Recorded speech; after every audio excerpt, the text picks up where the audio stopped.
I'm King Genius, mfalme wa dawa. Bana, leo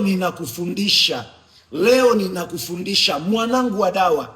Naomba unisikilize vitu hivi ambavyo vitakujenga. Unajua vijana 87% hawana nguvu za kiume, na yote inasababishwa mawazo, lifestyle yako, vyakula unavyokula, na wengine hata kuigaiga. Sasa kama unajijua una matatizo ya nguvu za kiume, lakini sio tu una matatizo za nguvu za kiume, hata we mdada una matatizo ya PID, lakini vile vile mzunguko wako uko vizuri.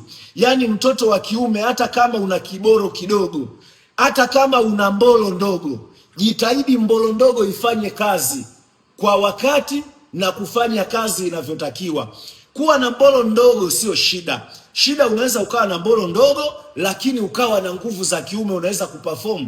Na yule mwenye mbolo kubwa likawa kama mzigo, kama pila au wanaita porogoroda. Sawa? Kitu ambacho unatakiwa ufanye, naomba unisikilize. Hote hapa hakuna asiyejua, wala hii sio peji ya mchungaji. Naomba tuelewane mwanangu wa dawa.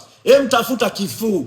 Kifuu nadhani unakijua, ile nazi ina kifuu. Sawa? Sasa mimi nitaita kifuu kwa sababu ni nazi ambayo utaipasua. Ile nazi ambayo mimi naita kifuu, usiikune. Chukua hata nazi zako mbili, zipasue, zioshe vizuri, weka kwenye maji, zichemshe. Chukua na tangawizi, zichemshe. Alafu chukua na pumbu za mbuzi. Mimi naomba hii dawa, waziri wa afya, kama ni mwanamke au ni mwanaume au wote mnaonisikia, viongozi wa juu, narudia, hii dawa imewasaidia maelfu. Shida ni kwamba unataka uniletee mimi hela au mpelekee mganga wako hela au dokta wako hela, wakati hivi vitu unaweza ukavifanya mwenyewe. Nazi moja ipasue, ioshe, weka kwenye maji ya kutosha.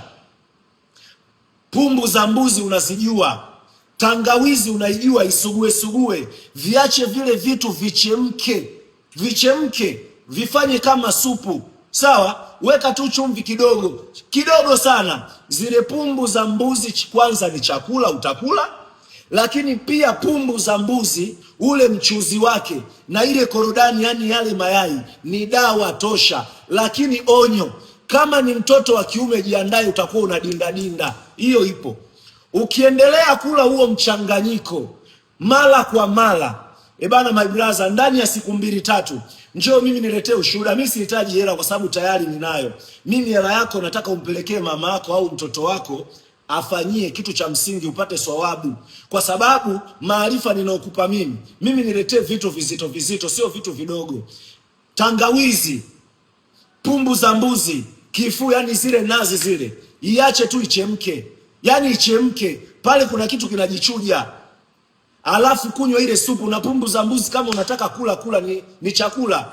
Wewe kunywa mara 2 mara 3 utakuja kuniambia my friend, mimi huwa nikikufundisha dawa inakusaidia. Lakini hii dawa pia, hata kama dadangu una PID, huwa unatoka uchafu sehemu za siri, unatoa harufu, unanuka kwapa. Sawa, unanuka mwili, maana kuna mama zangu wale kidogo wana mwili, unapokuwa ule mwili, mafuta yale huwa yanatoka carbon dioxide, kuwa mwili unahitaji kupumua, uvute oxygen, utoe carbon dioxide. Kwa hiyo unakuta mwili unakuwa na harufu. Hiyo dawa ni nzuri, fanya. I'm King Genius, mfalme wa dawa. Hichi ninachokufundisha, waziri mkuu fanya, rais fanya, mbunge fanya, mganga fanya, raia wangu fanya, mwalimu fanya, kijana wangu uliyebale fanya. Utakuja unishukuru. Mimi nikiongea nimeongea na ninakufundisha kwa faida yako. Sawa?